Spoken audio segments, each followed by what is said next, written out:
tervetuloa Ayurglow-podcastin taajuuksille.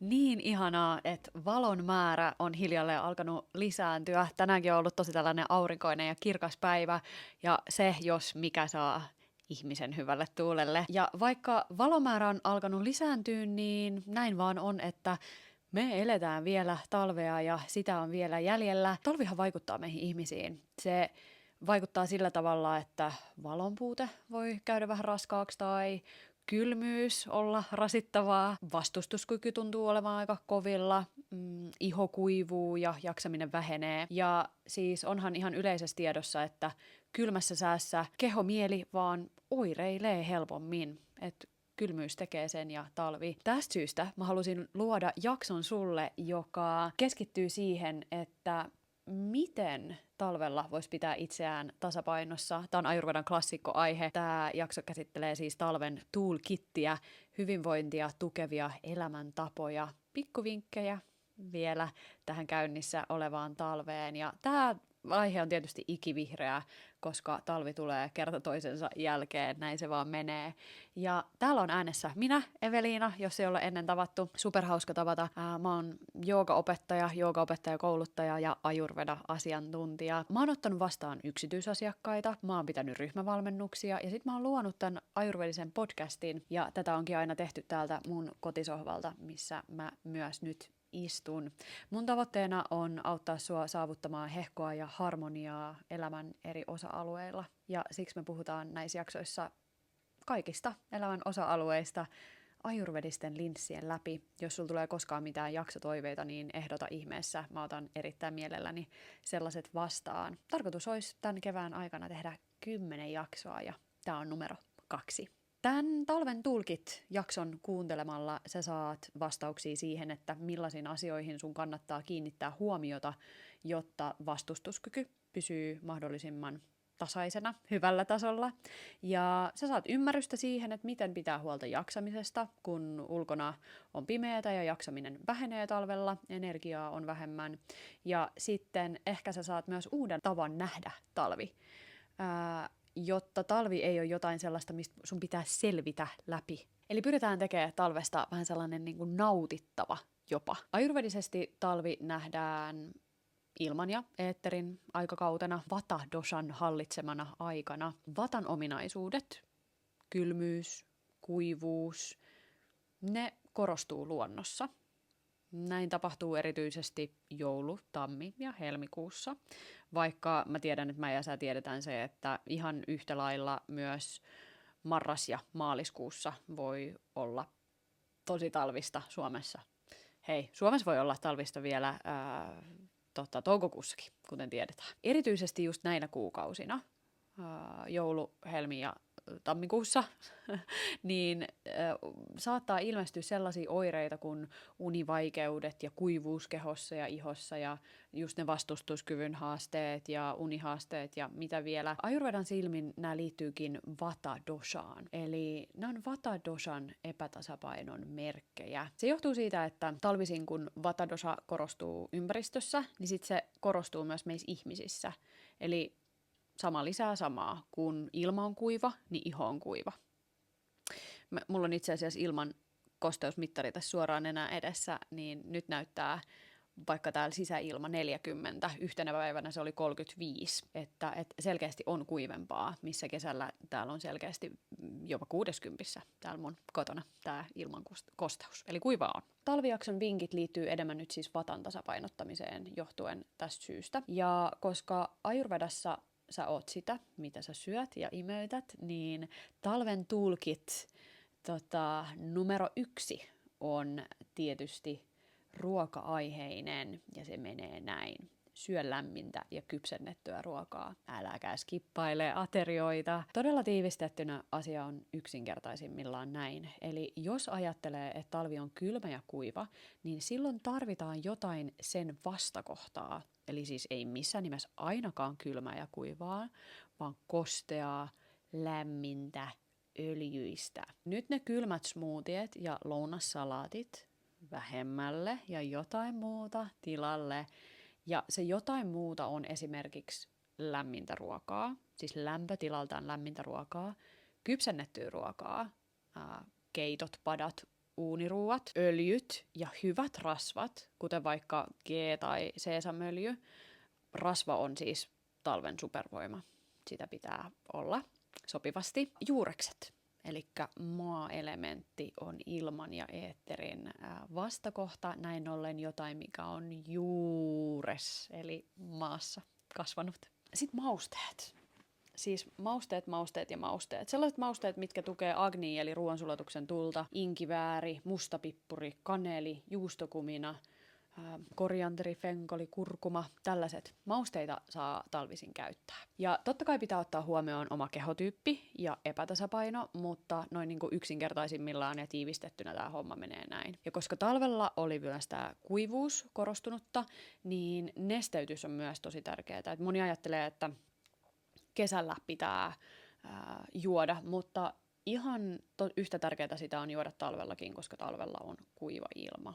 Lämpimät yrttiteet on aina hyvä juttu, ja mulla esimerkiksi on, kun mä teen pitkiä pakkaskävelyitä, tai ainakin sellaisiksi mä niitä kutsun, mutta mä kävelen pitkään ulkona, vaikka olisi kovakin pakkanen, niin mulla on aika usein mukana kotona kiehautettua lämmintä vettä, varsinkin jos mä lähden oikein kunnolla jonnekin metsään ja retkelle. Mutta vielä takaisin ruokailuun. Yksi tärkeä juttu tähän lämpimän kypsennetyn ruoan lisäksi on säännöllisyys. Eli älä skippaile niitä aterioita, koska tämä vata, tämä nyt mikä hallitsee talvea, niin tämä on epäsäännöllinen ominaisuudeltaan. Niin ruokailu on sen takia tosi tärkeää pitää säännöllisenä. Lounas se suurin pääateria, lämmin ja täyttävä, aina samaan aikaan. Kaikki nämä mun mainitsevat pointit siis tietysti vaikuttaa vastustuskykyyn, ne vaikuttaa ihoon, ruoka vaikuttaa ihoon ja mielialaan. Kun keho saa säännöllisesti ja riittävästi lämmintä ja ravitsevaa ruokaa, niin se ei joudu sellaiseen tiettyyn selviytymistilaan.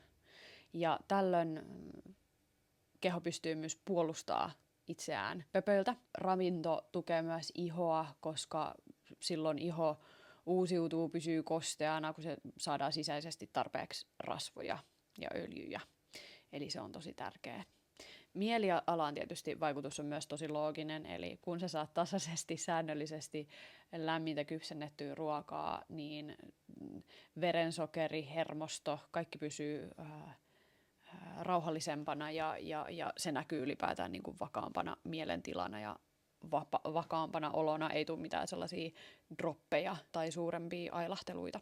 Kaikki lähtee siis sisältä ja sen takia ruoka on mun top 1 vinkki. Älä missään nimessä väheksy sen vaikutusta.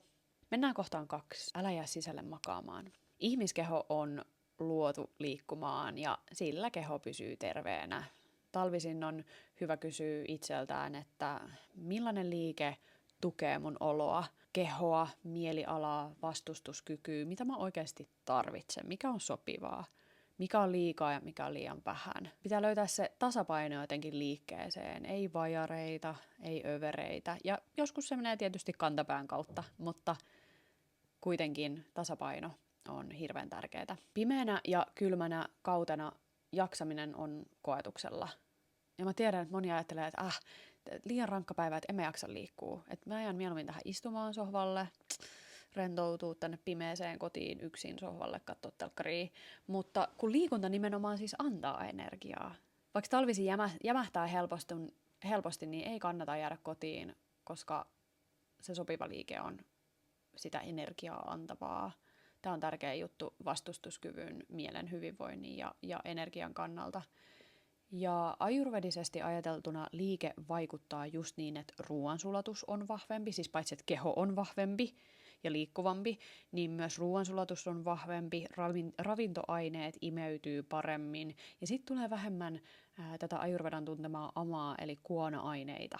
Ja mitä talveen tulee, niin liikkeessä monipuolisuus on siis hyvin tärkeää, että me liikutaan niin ulkona kuin sisällä, eli siksi mä sanon, että älä jää sisälle makaamaan. Parhaita juttuja talvella voisi olla esimerkiksi reipas kävely jossain kodin ympäristössä, joku lyhyt, vaikka 30 minsaa.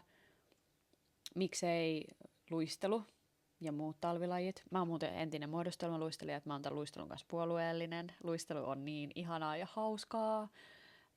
Mutta mä ymmärrän myös, jos se ei ole sun juttu, valitse joku muu talvilaji, kuten hiihto, jota sitten taas mä en ymmärrä, mutta mene hiihtämään. Mä asun Helsingin Haagassa ja täällä näkee tosi paljon hiihtäjiä. Talvivaellus metsässä. Nämä on ihania. Siis luonto on niin kaunis, uinuva, rauhallinen, kun sä käyt siellä pitkän kaavan mukaan siellä metsässä ihastelee sitä. Siitä tulee niin hyvä fiilis. Ja pulkkailu. Siis koska oot viimeksi laskenut pulkalla mäkeä, mietipä sitä. Mun täytyy myöntää, että mulla menee, mä en ole tänä talvena, jos viime talvenakaan, että nyt mun pitää kyllä viikonloppuna ottaa pulkka kainaloa ja lähtee. Okei, siis mun pitää ostaa ensin pulkkaa. Onkohan mulla edes pulkkaa? Mutta joka kerta, kun mä oon ollut pulkkailemaan kavereiden kanssa, niin se on niin hauskaa. Siis leikkiä ei todellakaan pidä aliarvioida. Sisällä voi liikkua monella tavalla. Vähän riippuu missä asut, mutta lähde joogatunnille, tee kotijoogaa, lähde salille, ehkä teet jotain kehonpainoharjoittelua kotona, lähde pilatekseen, tanssimaan. Joka tapauksessa pidä monipuolisesti huolta myös sisällä liikkumisesta. Sillä saa luotua kivasti lämpöä. Lämpö on tosi tärkeää keholle, jotta niin kun aineenvaihduntakin pysyy hyvässä kondiksessa, niin muista liikkua, muista lämpö niin, että hikikin virtaa. Hyvä, mutta talven vinkki numero 2 oli se, että älä jää sisälle makaamaan. Mun vinkki numero 3 liittyy enemmän mielentilaan. Tää on sulle, jos sä koet, että sä ehkä yrität vähän liikaa. Itse samaistun joskus tosi paljon tähän. Vinkki numero 3. Lopeta talvea vastaan taisteleminen. Syy siihen, että talvi tuntuu haastavalta, ei välttämättä ole se, että talvi tuo mukanaan sitä pimeyttä ja kylmyyttä, vaan ennemminkin se, että me taistellaan talvea vastaan. Eli siis luontohan on lepotilassa ja niin kuuluisi olla meidänkin. Mutta me ihmiset, sen sijaan, että me oltaisiin myös lepotilassa, niin mepä pusketaan, mepä edellytetään itseltämme samaa kuin muinakin vuoden aikoina. Tässä ei ole mitään järkeä. Kaikki me tiedetään, että kun piiputtaa ja on tehnyt enemmän kuin pitäisi, niin vastustuskyky heikkenee. Jotenkin me ei vaan kunnioiteta sitä, että levon sykli on menossa. Ja siinä, missä tekeminen on ihanaa, niin musta tuntuu, että me ei oikeasti edes arvosteta ja hyväksytä sitä, että nyt pitäisi niinku ottaa iisimmin myös.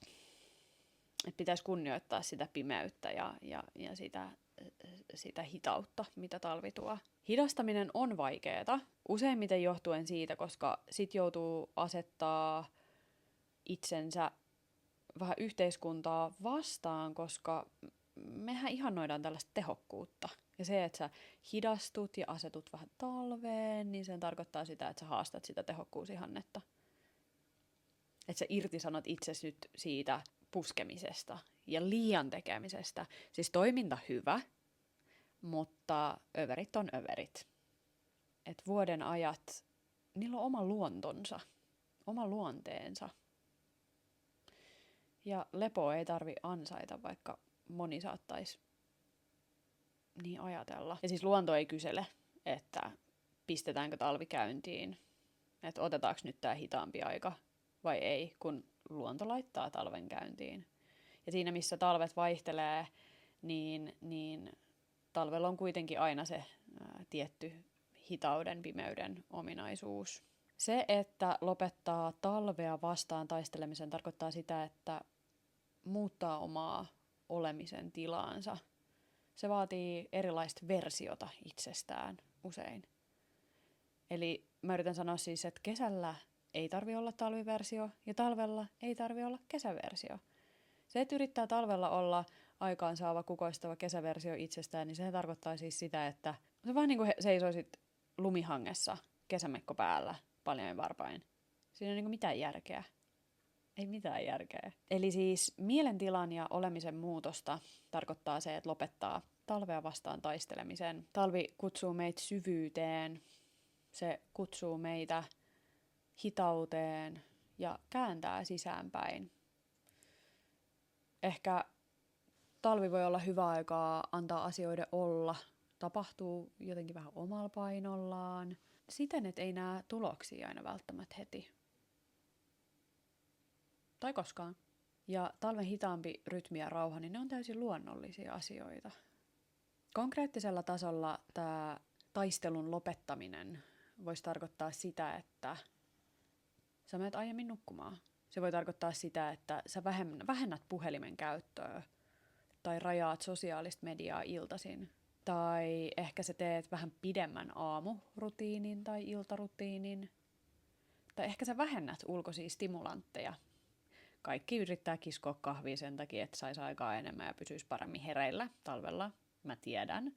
Niin ehkä rajaat vähän stimulantteja ja katsot, että miten se energia tasottuu. Ehkä sä rajaat työajat selkeästi. Tai kenties sä pidät lomaa. Ehkä pidennetyn viikonlopun. Ehkä yhden ylimääräisen tunnin. Mitä ikinä sulla onkaan tehtävissä. Otat aikaa vaan ja ainoastaan itselle. Oot yksin, ilman vaatimuksia keneltäkään. Mitä vaan, mikä auttaa sua vaalimaan niitä talven ominaisuuksia. Kaikki se tarkoittaa sitä, että sä lopetat sen niin kuin talvea vastaan taistelun. Että sä hyväksyt sen, sä annat sen olla, sä annat sen pimeyden tulla, sä annat sen hitauden tulla. Etkä yritä edellyttää itseltäsi ihan sitä kaikkea, mihin sun riittää energiaa kesällä. Tietysti me ollaan erilaisia, jotkut on talvi-ihmisiä, mutta yleisesti näin. Aika paljon sitä on puhetta siitä, että oi vitsi, kun on väsynyt talvisi. 2 kohtaa jäljellä meidän listalla ja mennään toisteksi viimeiseen 4. kohtaan. Tämä on sellainen, mitä monet ei ehkä ajattele ajurvedisesti talvella, jos muutenkaan. Mun 4. kohta tällä talven top-vinkki-listalla on se, että pukeudut kauden ja kehotyypin mukaan. Eli pukeutuminen. Talvella sää voi vaihdella tosi paljon ja kovilla pakkasilla, joita on muuten ollut tarjolla tänä talvena, niin pitää suojautua erityisen hyvin. Pitää olla fiksu. Käydään läpi doshien kautta tää, eli vata, pitta ja kaffa. Ja aloitetaan vatasta. Vata-kehotyypin ihmiset lähtökohtaisesti palelee aika paljon ja keho ja iho kuivuu helpommin kuin muilla kehotyypeillä. Tästä syystä kannattaa pukeutumisessa tavoitella lämpöä ja pehmeyttä. Kerrospukeutuminen on vatalle tosi tärkeää. Pitää olla aluskerros, välikerros, kuorikerros ja usein sitten vielä pakkasilla tarvii eristävän kerroksen ja se lisätään välikerroksen ja kuorikerroksen väliin. Eli monta kerrosta. Luonnonmateriaalit, kuten villa, lampaavilla, merinovilla, kasmir, alpakka, kaikki erilaiset villat, niin ne on tosi hyviä. Ne on tietysti myös usein vähän hintavampiakin, niin voi olla, että nämä vaatii pitkän aikavälin säästötoimia, mutta joka tapauksessa luonnonmateriaaleihin ehdottomasti kannattaa panostaa. Vatalle on myös tärkeä pitkä takki, sellainen mikä suojaa selän, mikä suojaa lantion ja mielellään reidet ja polvet. Miksei sääretkin. Selän suojaaminen on hirveän tärkeää, erityisesti alaselkä, niin sen takia mä sanoisin, että vata aina paitahousuihin. Mulla kuulostaa ihan jolta isoäidiltä.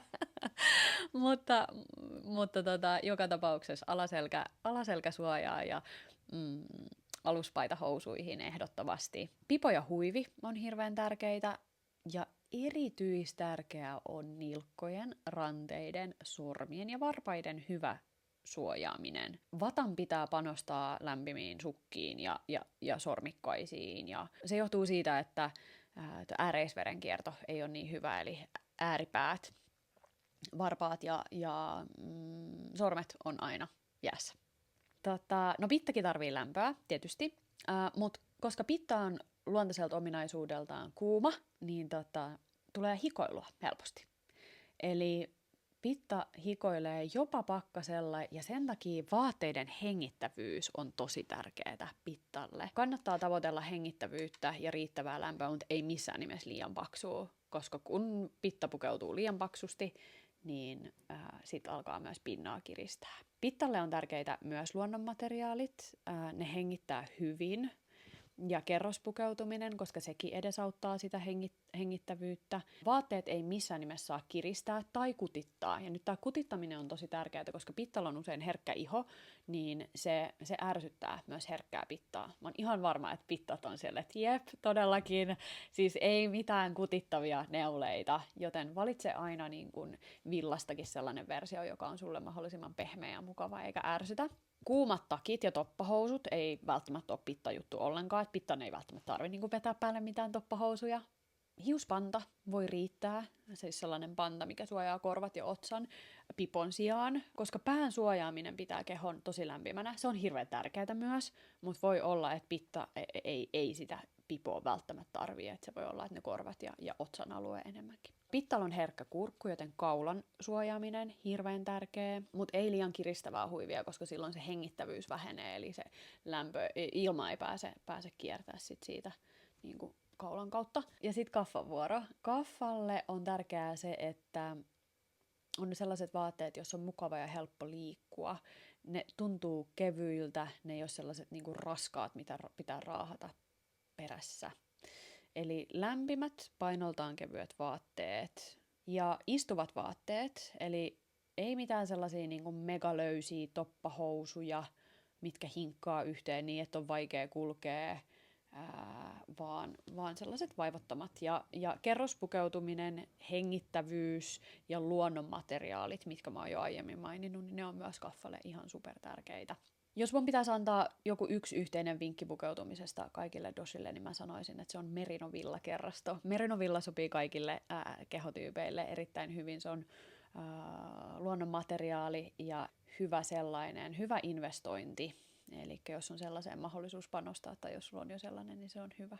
Mennään kohti viimeistä kohtaa. Se on tosi simppeli juttu ja se liittyy kuivaan ihoon. Mä otin tämän listalle sen takia, koska yksi henkilö kysyi multa joulukuussa, että hei Eve, mitä mä voin tehdä tälle mun kuivalle iholle, joka oli jo niin kuin halkeileva ja punotti ja kutitti ja näin. Ja mä sitten vastasin tälle kysyjälle, että mitä hän voi tässä tilanteessa tehdä. Mutta mä sain vastaukseksi lisäkysymyksen siitä, että mistä voi oppia tollaista viisautta, että mitä voi tulla noin viisaaksi kuin sinä. No, mä taisin naurahtaa.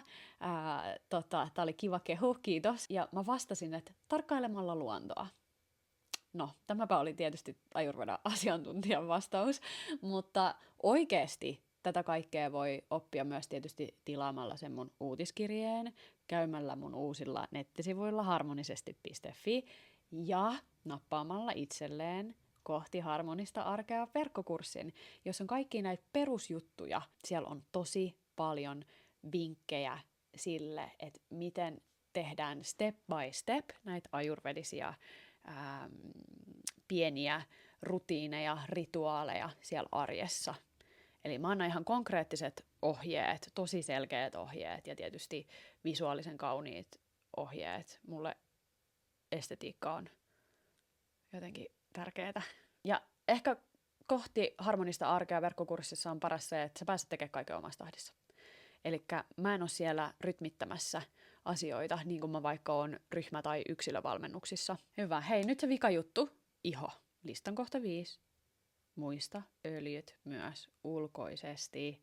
Siinä missä öljyn ja nesteen määrä on tosi tärkeä sisäisesti, koska se vaikuttaa kaikkeen, myös ihoon, niin tämä on tärkeä myös ulkoisesti. Mä tarkoitan käytännössä nyt siis ayurvedista öljyhierontaa, joka tehdään yleensä lämpimällä kasviöljyllä koko keholle. Tätä kutsutaan abhyangaksi, ja siinä missä moni mieltää tämän vaan hemmotteluksi, tämä on tämmöinen nyt niinku self-care-juttu, niin tämä on itse asiassa vata-doshaa kokonaisvaltaisesti tasapainottava rituaali, ja hoitaa myös sitä kuivaa ihoa. Talvella öljyhieronta koko keholle on erityisen tärkeää, koska kylmä ja kuiva sää kuivattaa ihoa. Öljy auttaa ihoa pysymään joustavana, kosteana, kimmoisana.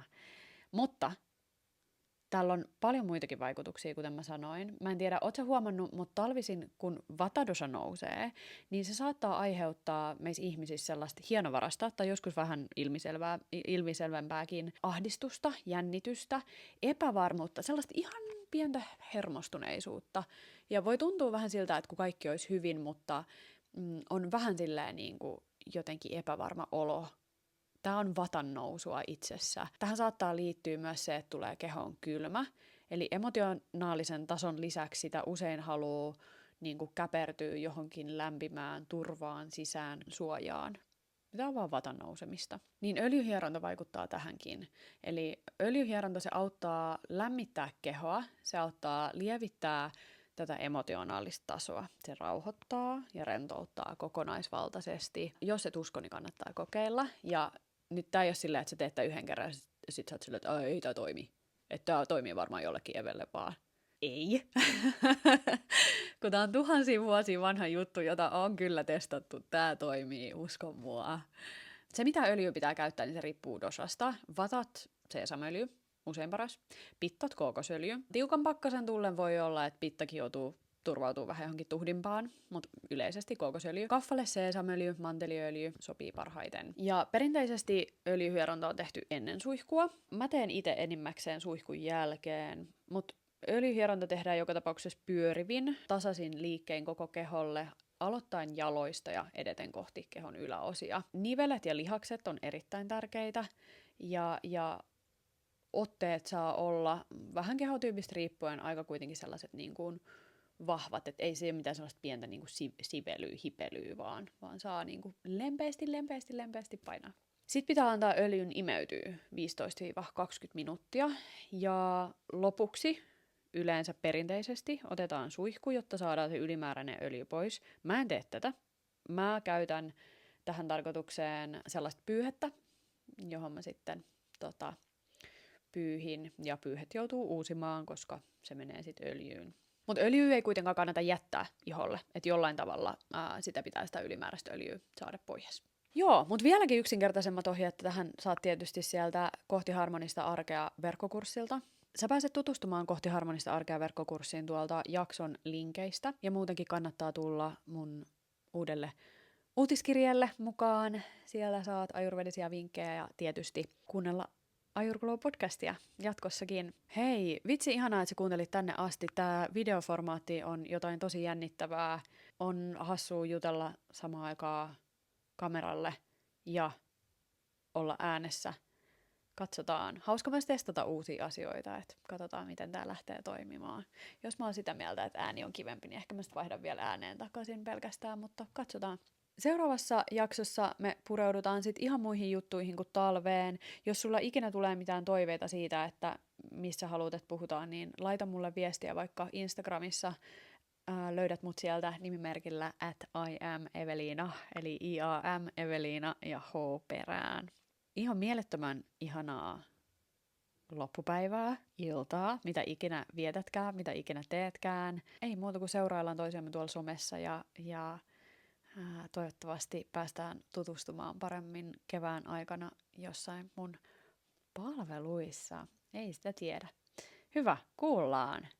Nähdään. Moi moi!